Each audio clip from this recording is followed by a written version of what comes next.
Oke, selamat malam Romo. Romo sudah hadir? Selamat malam, sudah hadir. Sudah hadir, luar biasa. Salam sehat buat kita semua teman-teman yang hadir di sini, baik yang ada di Zoom maupun juga yang bergabung melalui YouTube. Luar biasa sekali kita di tengah kondisi pandemi, di tengah kondisi yang sulit untuk bertemu, tapi kita masih bisa dipertemukan dalam kondisi virtual seperti ini ya. Sangat membahagiakan sebenarnya ada teknologi yang mendekatkan sehingga kita bisa tetap saling bertemu bersama. Terima kasih sekali tadi Diego sudah membuka dengan doa, kemudian juga kita direfleksikan kembali, diingatkan kembali. Dan sebenarnya cukup menarik beberapa tema yang dihadirkan selama 9 hari berturut-turut ini ya. Tapi kok saya selalu ngerasa bahwa tema hari ini tuh tema yang sangat related dan sangat relevan sebenarnya dengan kehidupan kita sehari-hari ya. Ngomongin soal konsumerisme, ngomongin soal duit lah ya bahasanya. Itu adalah sesuatu yang kayaknya ya hari-hari lah ya kita hadapin gitu ya. Buat apa sih kita kerja, buat apa sih kita berusaha mati-matian pagi, siang, malam gitu ya untuk bisa punya sesuatu, untuk pengen beli sesuatu gitu ya. Itu pasti menggunakan uang. Sehingga tema ini kayaknya sangat menarik untuk kita bahas, bukan hanya dari sisi fungsionalnya, uang, konsumsi seperti apa, tetapi mungkin sebagai anak-anak muda, anak-anak milenial, kita benar-benar bisa menghargai uang itu sebagai bentuk untuk mencapai tujuan apa yang kita inginkan ya. Karena kan kita nggak bisa beli semuanya, kita nggak bisa punya semuanya gitu ya, tapi kita bisa memanfaatkan dengan baik. Nah ini sangat menarik sekali buat saya untuk dibahas dan di-share. Nanti kita juga pengen nih teman-teman ikut sharing juga apa sih selama ini mungkin yang dialami, mungkin keresahan-keresahannya, susah membedakan mana yang disebut kebutuhan atau keinginan gitu ya. Kok kayaknya punya uang kurang mulu gitu misalnya, kok bisa gitu ya. Nah yang kayak gitu-gitu sebenarnya juga bisa membantu kita untuk merefleksikan diri supaya kita punya rasa syukur yang paling mantap. Nah ini nanti Romo Efron yang akan menjelaskan bagaimana sih rasanya kita mensyukuri sedikit, mensyukuri sedang, mensyukuri banyak gitu ya Romo ya. Nanti kita akan sharing sama-sama. Nah sebelum kita mulai sharing dari Romo Efron, kita mau kenalan juga dengan Romo Efron juga hari ini yang jauh-jauh saat ini bertugas di Paroki Serampah, Keuskupan Medan. Saya belum pernah ke sana Romo. Saya pengen banget nanti kalau udah pandemi saya mengunjungi Romo di sana ya Romo ya. Karena kalau kondisi pandemi kan susah nih kemana-mana kan, harus ini itu, harus tes ini itu ya kan, tapi kepengen banget nih saya belum pernah ke sana. Nah Romo Efron ini masih muda sekali begitu ya, atau yang biasa kita kenal narasumber kita hari ini gitu ya. Ini kalau misalnya saya baca dari CV ya, dari nama Romo nih, Reverendus Pater Efron Numbal Gaul OSC atau ordonya ada Ordo Salib Suci.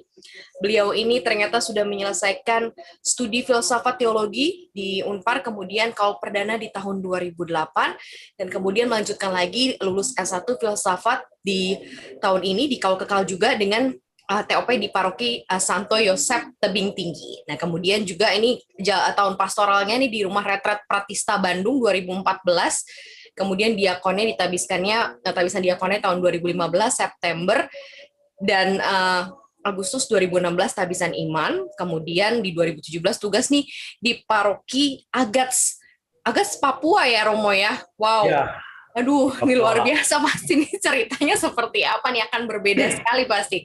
Dan kemudian saat ini Romo bertugas juga di Paroki Serampah Keuskupan Medan. Dan Romo ini masih muda, Romo ini milenial juga gitu ya. Jadi kalau kita angkat tema, karena Romo lahiran tahun 1986, 5 September 1986, ini Romo masih masuk ke dalam kategori Milenial. milenial gitu ya sama teman-teman yang lain ya. Oke, tanpa berpanjang-panjang karena udah bridging-nya udah panjang nih Maria ya, tapi pengen dengerin juga dari Romo gitu ya, karena kita akan bahas satu tema mengenai konsumerisme di pusaran kaum milenial. Apa-apa saja sih yang terjadi, pergeseran-pergeseran apa saja sih yang mungkin dialami juga para milenial gitu ya. Nah ini yang bicara juga milenial, Romo milenial ya Romo ya.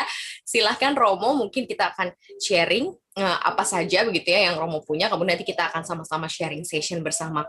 Untuk teman-teman panitia boleh dibantu share screen-nya ya, punya Romo ya. Terima kasih. Silakan Romo.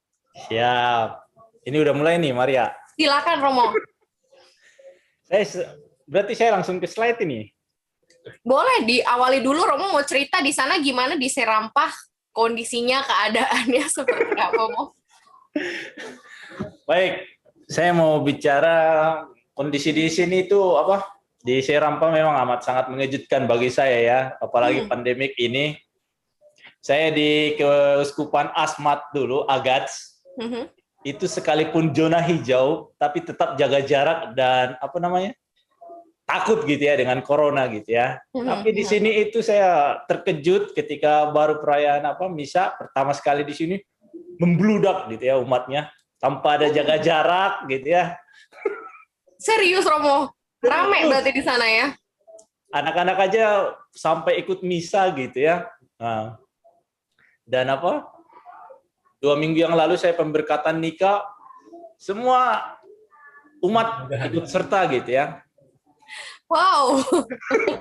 Tapi memang berarti di sana dinyatakan sebenarnya zona aman, terbebas dari virus corona atau seperti apa, Mo?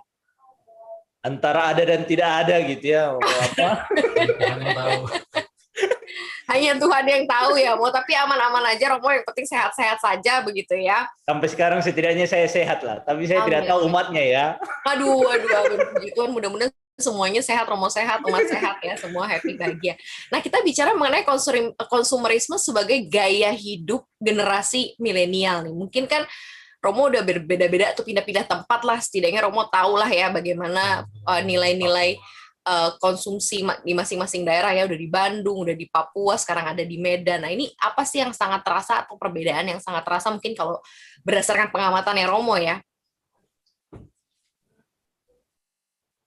Bagaimana kalau saya langsung ke slide ya? Silakan, boleh Romo. Baik. Saya mengambil tema dari konsumerisme sebagai gaya hidup generasi milenial gitu ya. Saya memakai kata gaya hidup gitu ya. Saya memakai gaya hidup karena memang Karena memang sudah mendarah daging gitu ya.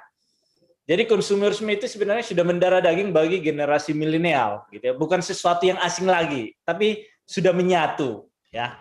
Maka saya memakai kata gaya hidup ya. Namun sebenarnya bisa kita lihat di slide kedua. Nah, apa sih sebenarnya konsumerisme itu gitu ya?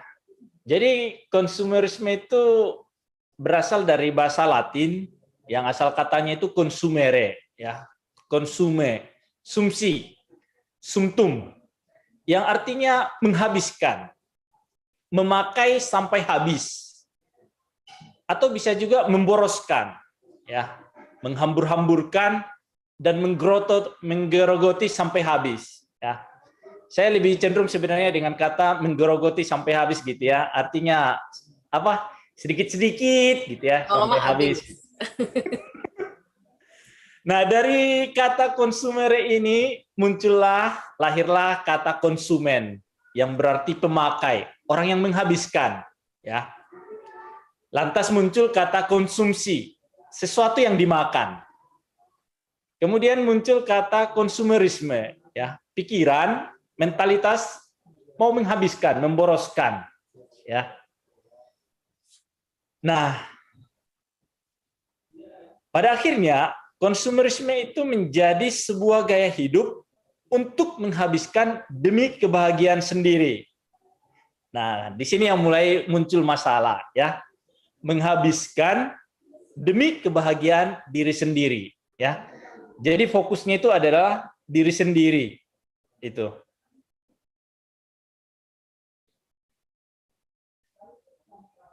Maka ada semboyan di sini semboyan saya belanja maka saya ada, ya. Saya belanja maka saya ada.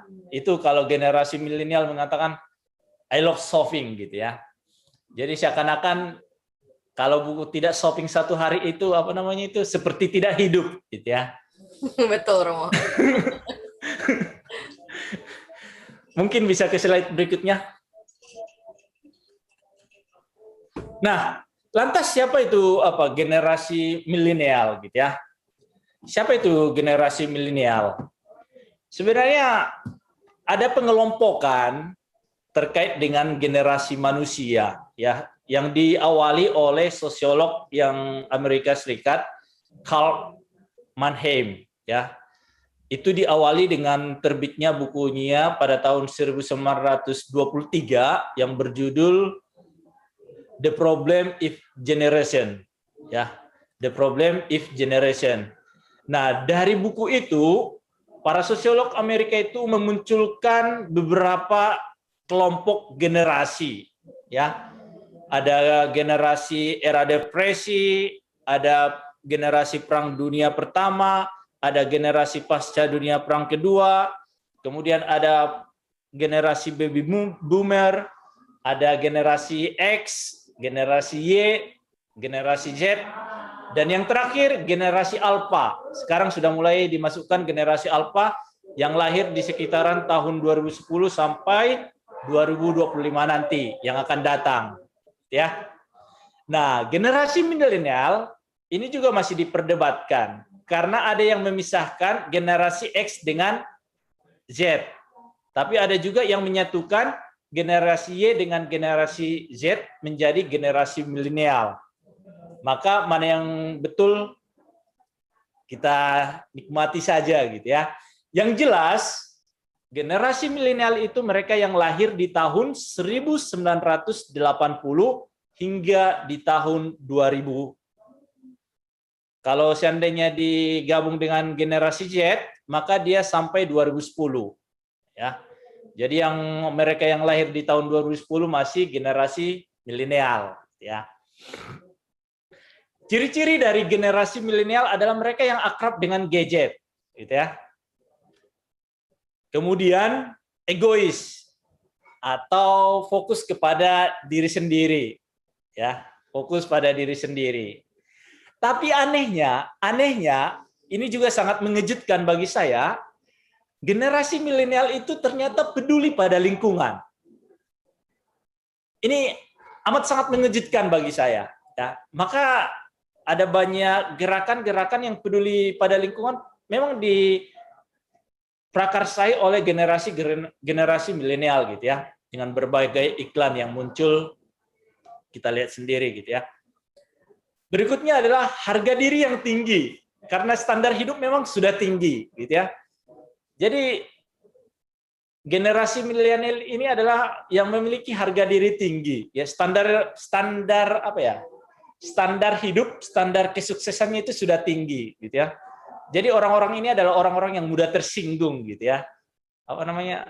Kalau saya mengatakan itu sensitif yang egoistik gitu ya. Jadi sensitif yang egoistik itu berarti sedikit-sedikit hambak gitu ya. Sedikit-sedikit hambak gitu. Tapi kalau dia membuli orang, oh ini rajanya gitu ya. Ini rajanya gitu. Berikutnya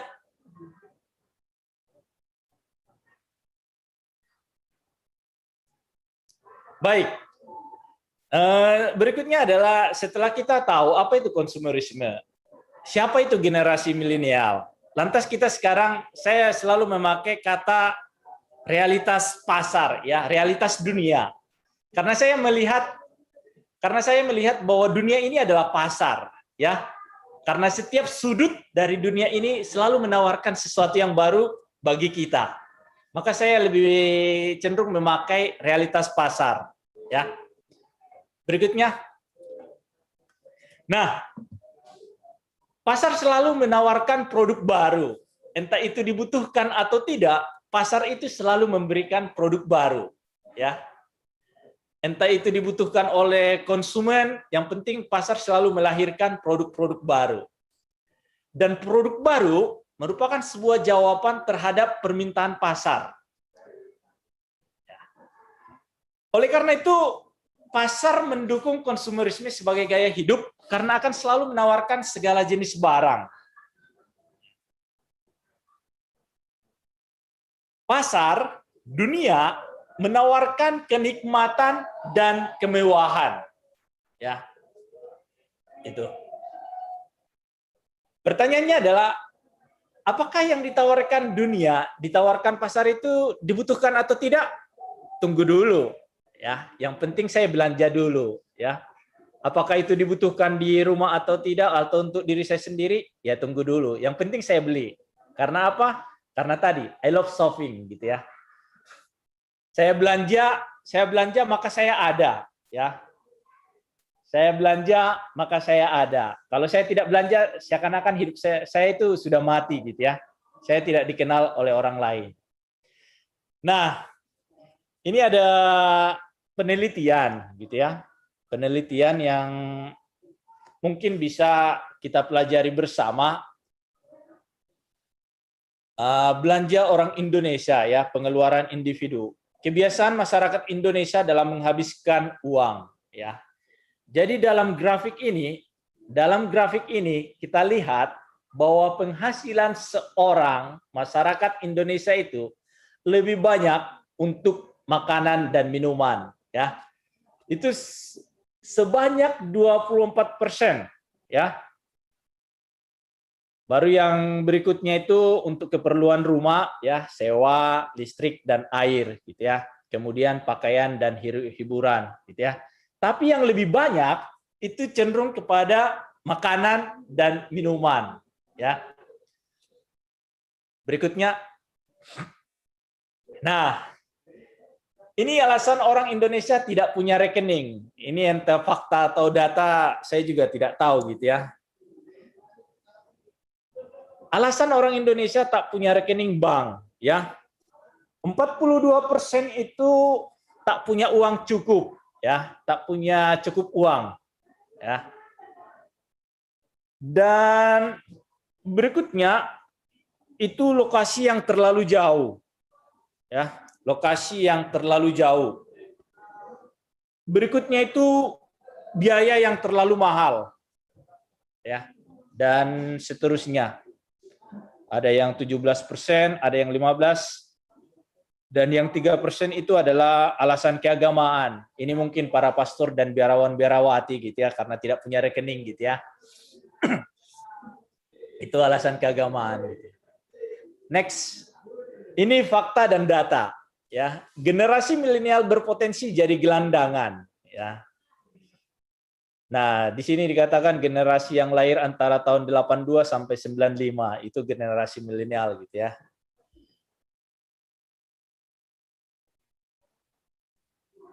Rata-rata baru bekerja 1 tahun hingga 14 tahun.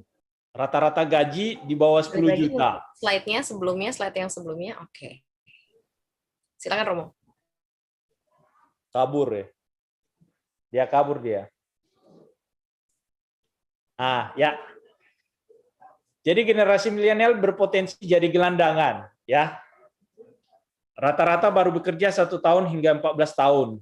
Rata-rata gaji di bawah 10 juta. 17% kaum milenial yang bekerja di Jakarta bergaji 7,5 juta ke atas. 83%, sisanya bergaji di bawah 7,5 juta. Ya, itu. Baru faktanya, survei rumah ya tahun 2020 hanya 5% kaum milenial yang sanggup beli rumah di Jakarta dan sekitarnya. Ya. Dalam 5 tahun mendatang, sejak 2016, harga rumah termurah di Jakarta bisa naik 125%. Dalam periode sama, gaji naik sekitar 80%. Ya. Next. Nah, jadi bagaimana? Siap dengan perencanaan keuangan yang lebih baik? Next. Nah, ini ada yang toko-toko yang amat sangat baik untuk pelajaran bagi kita, ya. Ini, uang tidak pernah membodohi siapapun, melainkan hanya menunjukkan siapa kita, ya. Ini memang ini dari keempat ini saya paling tersentuh dengan kata-kata ini gitu ya. Uang tidak pernah membodohi siapapun, melainkan hanya menunjukkan siapa kita gitu ya. Karena kadang orang baru punya uang baru punya uang 1 juta pun sudah seperti orang kaya gitu ya. Yang kedua, bukan seberapa banyak orang menghasilkan uang, melainkan untuk tujuan apa uang itu digunakan. Ya. Yang ketiga, uang tidak membuatmu bebas secara finansial. Hanya Anda yang bisa membuat diri Anda bebas secara finansial. Ya. Berikutnya, hal terpenting yang harus Anda lakukan ketika berada di dalam lubang adalah berhenti menggali. Ini amat sangat menarik ini. Ya. Jangan semakin menggali gitu ya, nanti semakin dalam lubangnya malah tidak bisa keluar-keluar lagi gitu ya. Maka muncul semboyan mati di bawah utang gitu ya.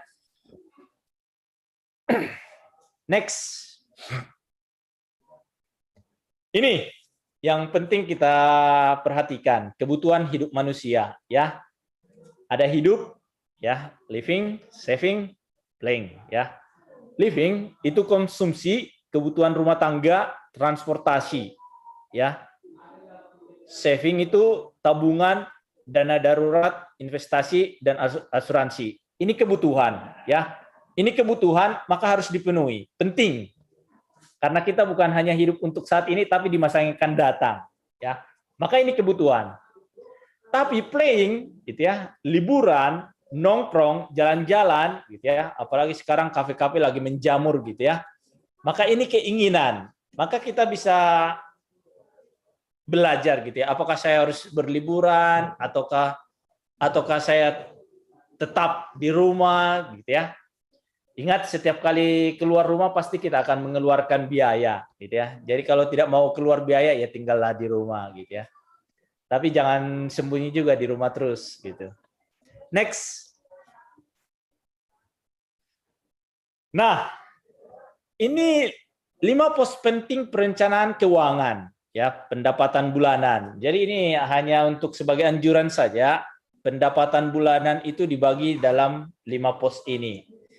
Yakni 40% itu untuk pos konsumsi, ya, digunakan untuk konsumsi rumah tangga, uang sekolah, dan kebutuhan harian perhitungan 1 bulan per 30 hari. Ya. Kemudian 30% itu untuk pos utang. Jumlah utang tidak boleh melampaui 30% dari total penghasilan. Ya. Ini saya malam ini seperti pintar berhitung gitu ya. Padahal saya paling jengkel dengan matematika dulunya ya.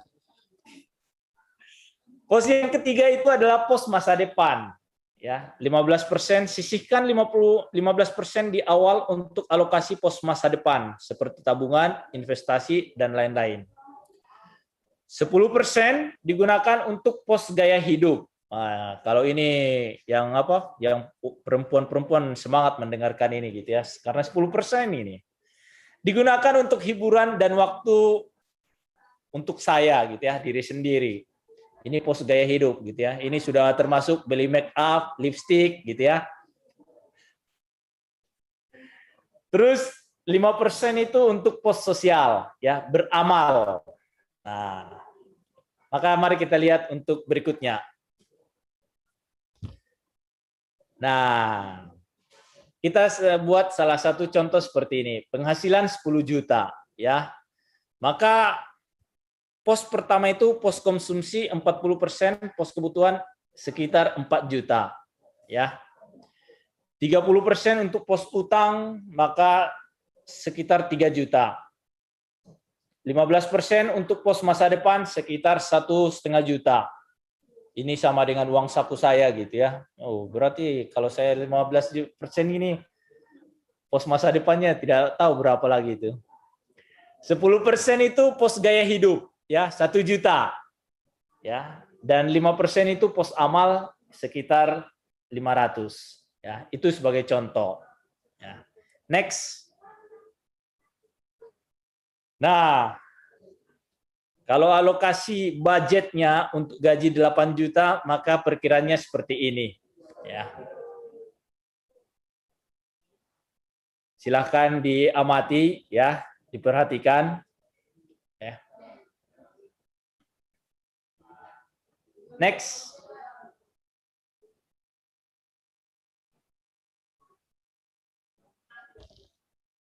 Generasi milenial berhadapan dengan konsumerisme. Saya mengatakan memakai kata berhadapan, ya. Saya tidak mengatakan untuk menghadapi, tapi berhadapan. Artinya berhadapan itu berarti generasi milenial itu berdiri di dalam sikap netral, ya. Bisa menerima bisa menceburkan diri kepada gaya hidup konsumerisme atau bisa sama sekali menolak, ya, atau bisa sama sekali berdamai, ya. Kadangkala gaya hidup konsumeris, tapi kadangkala juga menarik diri, ya. Maka ketika saya mengatakan generasi milenial berhadapan dengan konsumerisme, maka saya ingin mau mengatakan bahwa seharusnya generasi milenial mampu membedakan keinginan dan kebutuhan. Ya. Mampu membedakan keinginan dan kebutuhan. Yang kedua, berani memilih pola pikir menjadi to be lebih berharga daripada memiliki to have. Yang saya maksudkan to be di sini adalah menjadi pribadi yang berkualitas, ya, berkualitas, berintegritas secara moral, secara kehidupan sosial, ya. Kemudian yang ketiga, mampu menikmati dan merayakan hal-hal terkecil dan paling sepele dalam hidup. Dan ini adalah kelemahan dari generasi milenial yang tidak mampu menikmati hal-hal terkecil. Karena apa? Karena sudah akrab dengan teknologi, komunikasi. Maka mereka selalu menginginkan yang serba wah, gitu ya. Itu. Saya masih ingat waktu saya kecil gitu ya. Mungkin Maria juga masih pernah kecil toh, gitu. Kalau di kampung saya, maksudnya langsung gede. kalau di kampung saya itu ada yang namanya es lilin gitu ya. Es lilin itu ada tangkainya kan. Nah, kita waktu kecil itu saya selalu kalau beli beli es itu kita isap-isap sampai habis, sampai tangkainya pun masih kita isap-isap gitu ya. Karena apa? Karena masih ada rasanya, ya. Iya, iya. Masih ada rasanya sampai bisa jadi sampai tangkainya itu sampai hancur gitu ya. Itu apa? Merayakan hal-hal terkecil di dalam hidup kita, menikmati gitu ya. Kalau sekarang saya percaya generasi milenial itu apa namanya? Pergi ke McDonald, ke mall gitu ya, pesan, tidak baru satu sendok, aduh kurang garam gitu ya, langsung nggak makan lagi gitu ya. Rasa menghargainya berkurang ya Mo ya, nggak terlalu sense of menghargainya berkurang ya Mo. Iya, jadi sekarang itu orang makan bukan karena lapar, tapi hanya untuk mencicipi saja gitu. Maka selanjutnya adalah tidak cemas akan hidupnya, ya. Tidak cemas akan hidupnya. Memang generasi milenial ini memang paradoks gitu ya. Paradoksnya itu adalah dia yang selalu happy, semangat, tapi punya kecemasan dalam hidupnya, gitu ya. Maka salah satu ciri-ciri generasi milenial yang cemas, lihat kalau dia ketinggalan handphone, pasti itu nggak bakal tenang sepanjang perjalanan, gitu ya. Padahal kalau dulu awal-awal munculnya handphone gitu ya, kalau tinggal di rumah ya sudahlah, tinggal aja nggak apa-apa gitu ya. Tapi kalau sekarang generasi milenial kalau tidak ada handphone di tangan, dunia seperti kiamat gitu ya. Next. Nah, generasi milenial mencari pegangan karena ini juga komunitas rohani gitu ya. Maka saya memunculkan beberapa pegangan yang bisa menjadi fondasi bagi generasi milenial untuk menjalani hidupnya. Yang pertama adalah dari Santo Agustinus.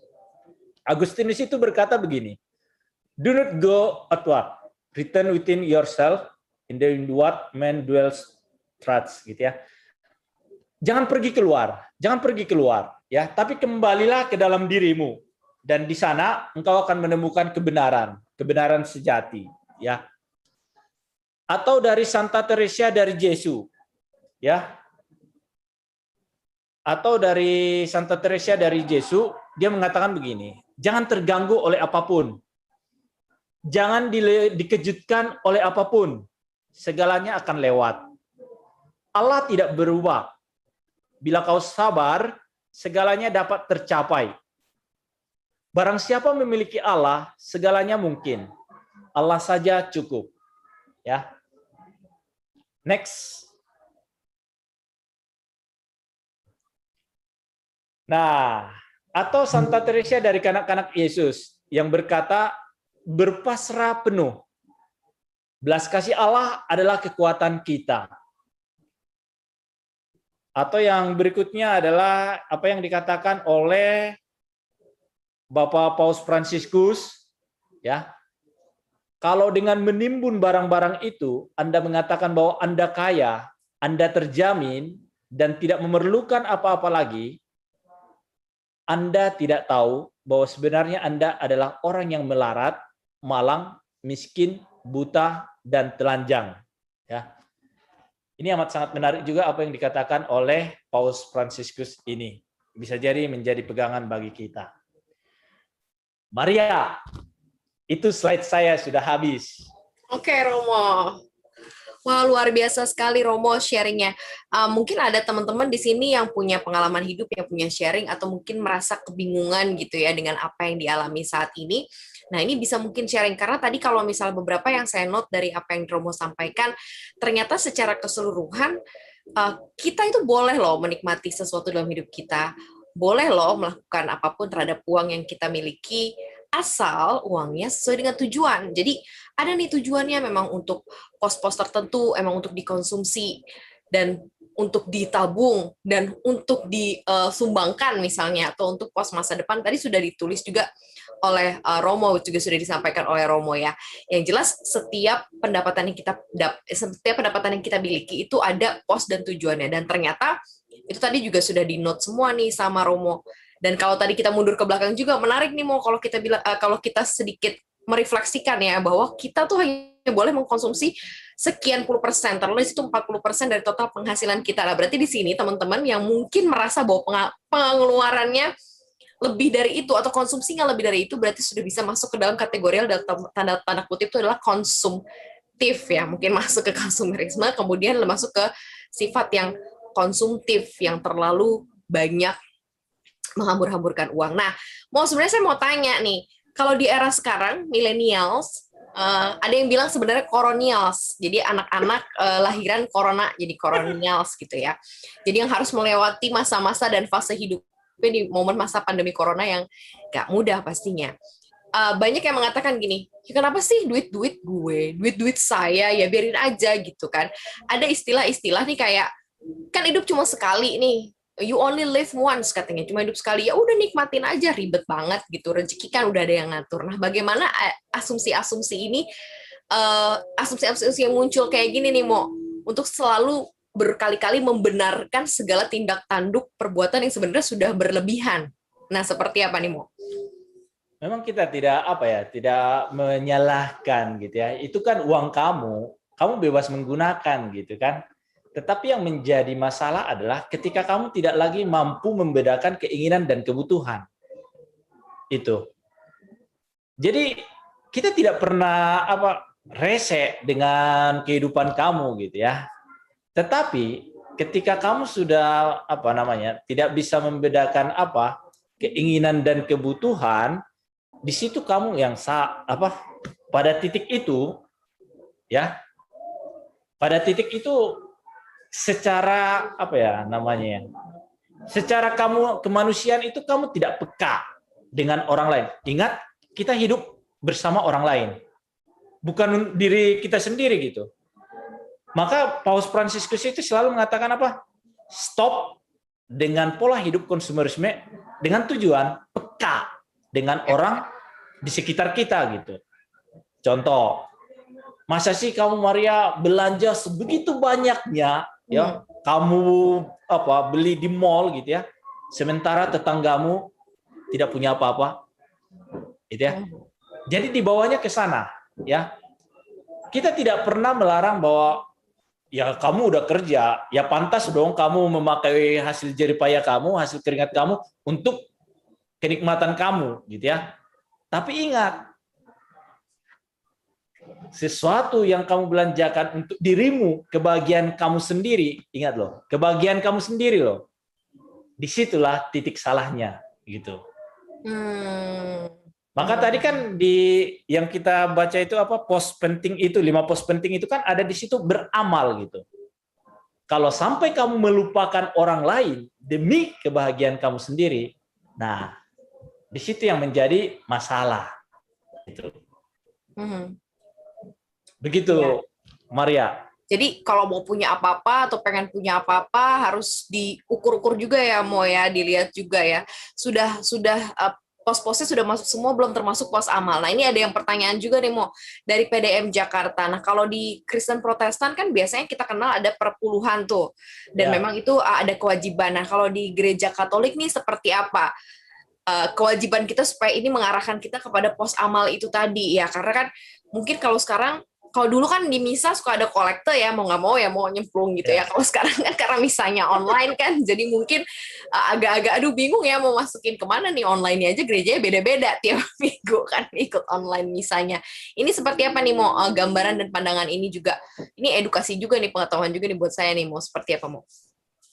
Kalau di gereja Katolik itu tidak mengenal perpuluhan itu karena sudah termasuk di dalam kolekte itu. Jadi kolekte itu pun itu sebenarnya perubahan dari zaman ke zaman gitu ya. Dan kalau mau tahu kolekte sebenarnya itu di Asmat, waktu saya masih mengalami di Agats gitu ya, di Papua, itu kolektenya itu berupa hasil bumi. Karena masyarakat belum punya uang gitu. Masyarakat belum punya uang gitu. Jadi ada yang paha babi hutan gitu ya. Ada sagu, ada udang, ada kepiting gitu ya. Itulah bahan persembahan mereka. Nah, gereja Katolik tidak pernah menentukan persepuluhan karena itu adalah sukarela. Ya. Karena gereja Katolik tidak pernah menjadikan gereja sebagai jadi tempat transaksi, tidak pernah gitu ya. Dan tidak pernah mematok kamu harus sumbang begini, tidak. Karena gereja Katolik lebih memakai kepada sukarela ya, cinta kasih gitu ya. Jadi kolekte itu pun berdasarkan kasih gitu. Jadi jangan kata sampai ada loh saya kalau di Agats itu kadang ada orang juga yang malu ke gereja karena tidak punya kolekte juga, karena udah di paroki kota gitu ya. Itu. Maka saudara-saudari kita yang Protestan itu memang selalu memakai teologi berkat gitu ya. Jadi mereka yang sukses itu adalah mereka yang terberkati gitu ya. Maka karena mereka terberkati, maka mereka harus memberi kepada gereja juga sebagai berkat gitu. Tapi pada akhirnya kan kita tidak mengatakan begitu juga. Masa nanti kolekte saya Rp500 saya tidak terberkati gitu ya. Iya. Padahal itu jauh lebih seperti perempuan janda itu gitu ya, memberi seluruh dari hidupnya gitu. Begitu. Benar. Ya istilahnya kalau kasih tangan kanan ya tangan kiri nggak usah lihat gitu ya. Nah, itu. Jadi ya udah gitu. Pokoknya berapapun yang Tuhan berikan ke kamu dan kamu berikan lagi ke gereja dalam bentuk amal itu diterima dengan sukacita. Gitu ya oleh gereja. Bahkan kalau ada hasil bumi segala macam yang mungkin dialami oleh Romo ya di Agats, kemudian mungkin di beberapa daerah lain pun juga masih ada yang seperti itu. Nah, ini ada lagi nih mau dari Ciwul nih. Halo Mas, ini mungkin yang ada di sini ya. Mau tanya dong, masih sulit sebenarnya membedakan kebutuhan dan keinginan karena semuanya butuh. Nggak? Udah punya sepatu nih 10, mau beli yang ke-11 karena masih butuh. Ini sepatu yang 10 kayaknya lupa gitu. Kalau misalnya udah punya sepatunya 10. Atau misalnya udah punya mobil, pengen beli mobil lagi gitu kali ya. Nah ini mungkin, seperti apa caranya gitu ya membedakan butuh atau cuman pengen sih gitu. Gimana nih Mo? Jadi gini ya. Untuk membedakan kebutuhan dan keinginan, lihat dari sifatnya. Itu objektif gitu ya, mengikat. Kalau kebutuhan itu objektif ya. Namun kalau dia keinginan, dia subjektif, tidak mengikat ya. Contoh gini. Saya pergi ke mall ya. Saya melihat ada sepatu, gitu ya. Ada sepatu. Apakah itu saya butuhkan? Sementara saya masih punya sepatu di rumah, ya. Tapi karena hanya selera, tertarik dengan mode, maka saya membeli. Ya. Jadi kebutuhan itu dia bisa dipakai terus-menerus, bukan sekali pakai. Ya. Itu dari segi sifat. Maka dampak yang diinginkan kalau dia kebutuhan, manfaat, ya, manfaatnya. Nah, kalau keinginan, dampak yang diharapkan adalah kepuasan, ya. Jadi bisa membedakan kebutuhan dan keinginan. Kalau dampak dari kebutuhan itu berarti manfaat, ya. Kalau keinginan itu hanya kepuasan, ya, tidak terlalu penting manfaatnya, tapi puas, gitu ya. Maka kan ada juga orang Maria yang beli sesuatu tapi bukan untuk dipakai, hanya untuk gengsi itu. Ya benar-benar banyak itu. Apalagi kalau lagi berjalan dengan temannya gitu kan, masa teman saya belanja saya nggak belanja gitu kan, itu. Nah kemudian tolak ukurnya kalau dia kebutuhan itu fungsi, ini berguna tidak, ini berfungsi tidak, itu kebutuhan. Tapi kalau keinginan, tolak ukurnya adalah ya selera, ya. Jadi tolak ukurnya itu selera, suka dan tidak suka, ya, ingin atau tidak gitu.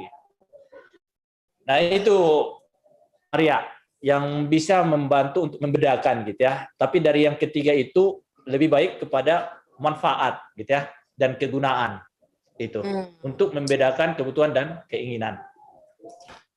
Gitu ya, jadi Ciul, jadi caranya seperti itu, mana yang memang sifatnya objektif, mana yang sifatnya subjektif. Kalau saya kasih sarannya, kalau misalnya mau beli sesuatu, misalnya di mall nih ngeliat sekali gitu kan, kepengen banget gitu, coba muterin dulu mallnya sampai berapa kali gitu, lewatin lagi gitu, terus lihat barangnya. Kalau terlama-lama ngerasa nggak usah lah, nggak perlu, nah ya udah, itu berarti emang cuma pengen, bukan butuh-butuh amat gitu. Tapi kalau ternyata kamu udah pulang ke rumah, kamu masih ingat lagi sama barang itu dan kamu rapi timbang-timbang harganya segala macam, nah itu berarti mungkin adalah butuh. Sama juga scroll e-commerce juga kayak gitu ya, dilihat aja, dimasukin wishlist, nggak harus di check out, nggak harus langsung dibeli gitu, tapi masukin aja dulu ke wishlist.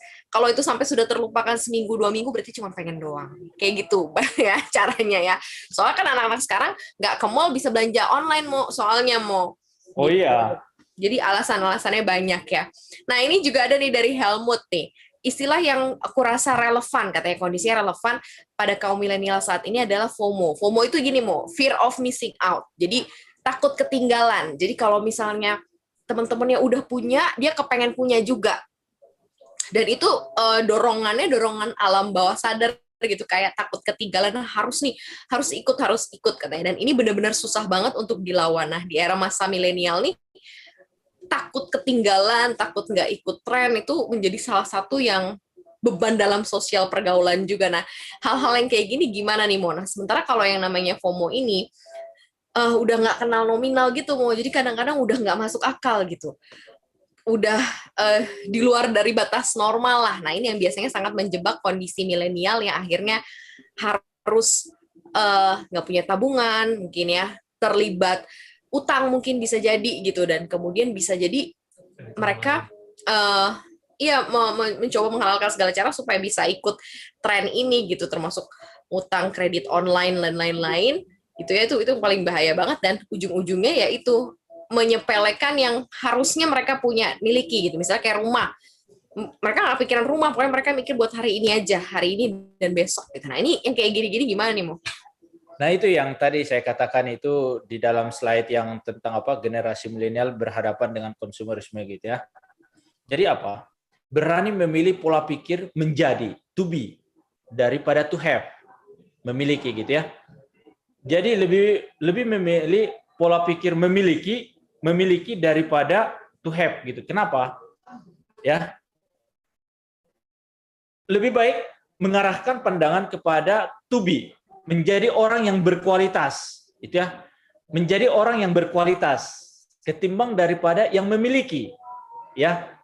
Memang memiliki sesuatu itu memang penting, berharga, tapi proses internalisasi nilai itu yang penting, bahwa jauh lebih penting untuk menjadi. menjadi pribadi yang lebih berkualitas gitu ya daripada memiliki ya. Salah satu contoh gini, saya cerita tentang pengalaman saya lah waktu kecil. Boleh dong, Mo. Kalau kita biasanya Natal toh, mau beli pakaian baru, kita minta kepada orang tua gitu, Pak, pakaian saya sudah rusak gitu kan. Pakaian yang mana? Celana atau baju? Gitu kan. Nah, di situ kita dilatih untuk memilih mana yang lebih penting, celana atau baju gitu ya. Oh, baju saya masih bisa saya pakai, tapi celananya sudah terlalu kecil. Nah, secara tidak langsung orang kita untuk kamu belajar untuk memilih yang terpenting.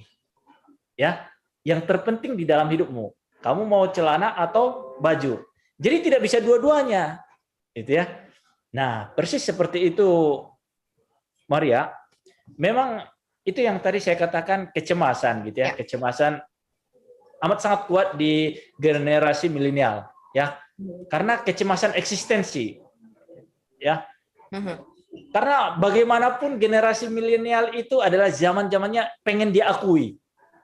Dan tentu orang milenial akan melakukan segala sesuatu supaya dia diakui oleh komunitasnya. Gitu ya.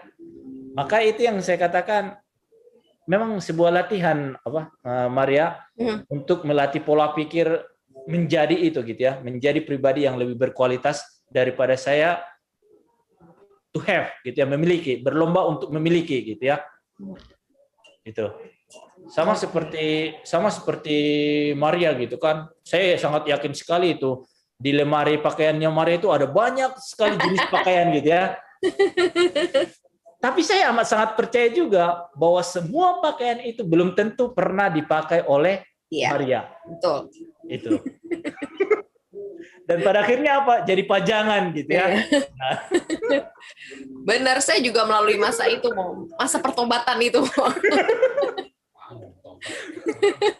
Masa pertobatan menuju ke lebih baik ya, pengelolaan keuangan yang lebih baik. Nah mungkin teman-teman ada di sini yang pengen sharing, pengen cerita gitu ya, seperti apa caranya begitu untuk bisa tetap balance ya, hidup itu harus balance, tidak terlalu konsumtif, tidak terlalu pelit juga gitu ya. Mau kita nggak pengen juga nanti terlalu pelit karena hidupnya penuh kekhawatiran dan ketakutan gitu. Karena Tuhan juga sudah memberikan kebahagiaan dan juga porsi sesuai dengan apa yang Tuhan percaya kepada kamu. Jadi ada salah satu nih yang selalu aku yakinin adalah ketika Tuhan baru memberi kamu sedikit, itu bukan berarti Tuhan mau kasih segitu, tapi Tuhan percaya kamu bisa kelola segitu. Jadi kalau kamu bisa kelola yang kecil, suatu hari Tuhan tambahkan lagi, karena Tuhan semakin percaya gitu. Nah, bagaimana caranya membuat Tuhan percaya? Pantaskan dirimu setiap hari untuk bisa menerima lebih besar dan lebih besar, lebih besar lagi. Jadi ketika dikasih lebih gede, nggak kaget tuh, karena apa? Tuhan sudah lebih percaya dan lebih yakin. Gitu, karena kamu mampu mengelolanya. Kayak gitu sih sebenarnya. Kepercayaan aku sih, Mo, gitu. Sebenarnya apa? Memang benar yang kamu katakan itu Maria, seimbang gitu ya. Karena di dalam kitab suci juga banyak contoh loh. Orang yang menimbun hartanya pun pada akhirnya apa juga, yang pelit tadi itu gitu kan. Pada akhirnya meninggal juga dengan hartanya gitu kan. Itu. Sampai dia tidak menikmati kebahagiaan juga gitu ya. Maka memang seimbang itu apa ya? Kalau saya sih selalu membahasakan seimbang itu adalah tahu menempatkan diri. Itu. Benar. Tahu dalam penempatan diri itu jadi balance ya. Nah, mungkin ada closing statement, ada pernyataan terakhir, pesan-pesan juga nih buat teman-teman milenial gitu yang mendengarkan ini dan mungkin nanti akan memutarnya lagi via YouTube gitu ya. Bagaimana sih caranya untuk menjadi milenial yang bijak gitu ya, yang bisa mengatasi kondisi tadi ya terkait mengenai konsumsi, terus kemudian jangan sampai menjadi konsumtif, untuk selalu ingat dengan sesama, apa yang kita dapatkan juga kita bisa berbagi kepada sesama, sekaligus untuk selalu menjadi pribadi yang paham gitu akan kebutuhannya gitu ya, bukan hanya keinginan semata. Silakan, Mo. Saya sebenarnya slide saya itu bagian akhir itu ada gambar yang tentang dompet kosong gitu ya. Saya tertarik sekali dengan gambar itu, tapi saya tidak berikan ke slide ini gitu ya. Saya tidak tahu juga bagaimana untuk membagikan slide yang terakhir ini gitu ya. Saya tertarik dengan gambar dompet yang kosong ini dengan tangan yang apa gitu ya. Dengan Mungkin tangan ada yang... teman-teman tadi slide-nya Romo yang terakhir dompet kosong. Nggak ada, karena Oh, nggak itu ada ya? Oh, belum ya? ada. Karena ini slide yang apa? Slide yang baru yang ada sama saya. Oke. Ya. Amat sangat menarik dengan dompet kosong ini, dan saya menarik gini.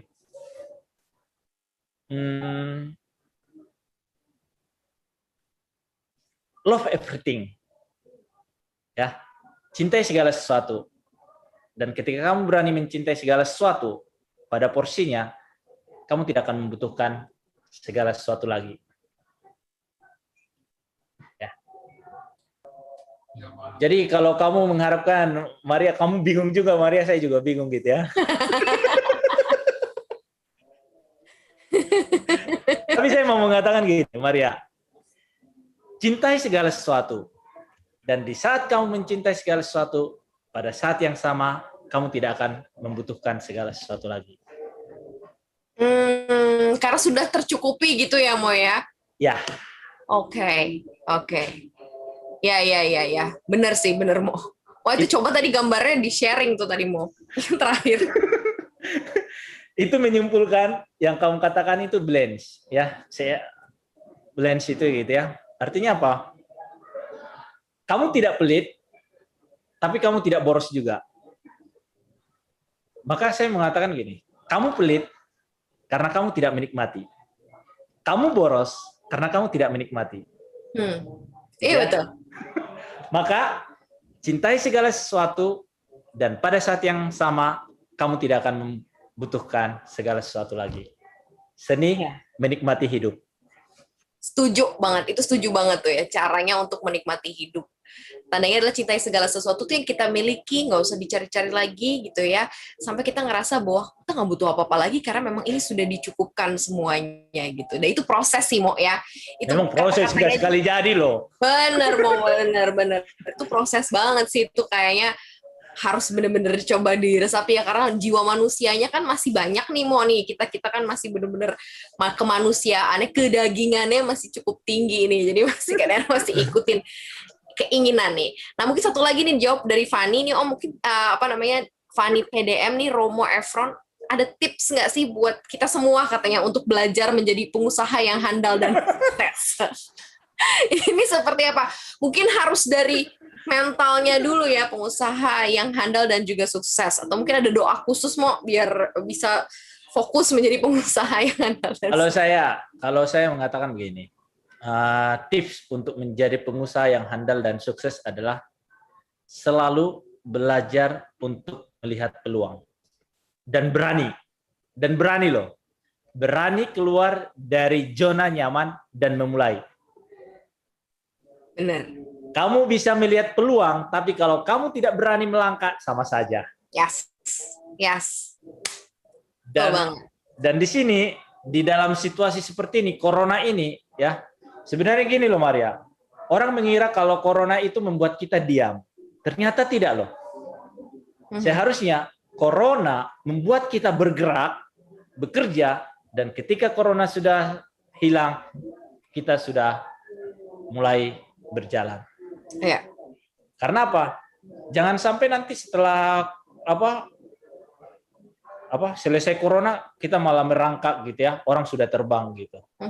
Maka sebenarnya saat corona adalah saat yang tepat untuk melihat peluang dan berani keluar dari zona nyaman. Betul banget. Gitu.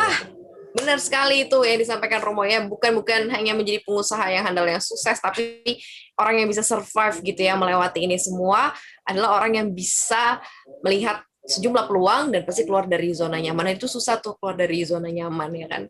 Kayak udah tiduran aja mau bangun juga males-males. Tapi gini loh Maria, bahaya loh zona nyaman itu. Zona nyaman benar. Seperti apa itu loh? Ketika kamu naik ke pohon, kamu panjat pohon, kalau angin kamu sampai ke pucuknya gitu ya. Kalau angin kencang, kamu peluk pohon itu kamu aman. Masalahnya ketika angin yang teduh, sepoi-sepoi gitu ya, tenang, dan kamu ngantuk, terlena dengan angin itu, lantas kamu terjatuh. Iya. Gitu ya. Iya. Corona banyak membuat orang terlena di rumah tanpa berbuat apa-apa. Akhirnya apa? Ketinggalan zaman. Lupa, nanti coronanya selesai baru ingat nggak ngapa-ngapain ya kemarin. Gak ngapa-ngapain. Yang ada apa? Cemburu, iri hati. Aduh, jauh-jauhin dah itu namanya penyakit hati ya. Jadi harus benar-benar melihat potensi, melihat peluang, keluar dari zona nyaman. Bener lagi enak-enak, ngadem terus ketiduran akhirnya jatuh karena terlalu nyaman dan terlalu berada di zona nyaman. Luar biasa sekali Romo, ini nggak kerasa sebenarnya kita sudah banyak sekali berbincang tentang konsumerisme, tapi yang jelas ini memang sesuatu yang harus dihadapi ya oleh teman-teman ya di masa saat ini ya. Yang paling pasti tadi yang di note sama berkali-kali sama Romo adalah ya kamu harus mulai belajar untuk mencintai diri, mencintai apa yang kamu miliki saat ini sampai kamu merasa bahwa kamu tidak membutuhkan apa-apa lagi. Tapi itu proses, kita nggak minta besok tring langsung jadi kayak gitu ya. Tapi semuanya step by step. Tapi kita yakin sih memang kalau hidup penuh rasa syukur tuh rasanya ya sudah gitu ya, kayak udahlah kau tuh udah punya ini ngapain lagi dipikirin gitu yang lain-lain. Terima kasih banget Romo Efron. Sehat-sehat selalu gitu ya, dan semoga selalu akan menebar terus semangat gitu buat kita. Dan saya balikin ke Diego, sudah ada di situ.